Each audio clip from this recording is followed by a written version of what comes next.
Good day everyone, my name is Delaroca Mark Francis B from BSTM 1.2E, discussing about learnings about the subject of micro perspective of tourism and hospitality. First is tourism is the largest industry in this world, and the types of transportation and the different of transportation we have water, land, and railway and air, and type of tourism and other type of tourism.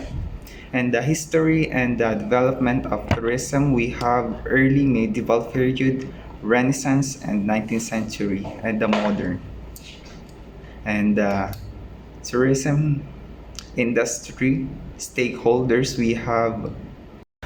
And sa inyo, Sir Migo de los Reyes, marami akong natutunan about sa inyong pagtuturo, and yung pagtuturo nyong the way na strict and pagbibigyan ng example about na reality sa inyo ay mas nagiging open kayo para mas maintindihan namin yung ginibigay nyong example, kaya mas naiipon yung knowledge na binibigay nyo sa amin, at yung sinasabi nyo na parang mas nagiging better person po kami, na gusto nyong mas meron pa kaming kayang gawin. At yun, sir, thank you po, at pagbibigay ng knowledge about the micro subject para maging ready to the future of professional student industry.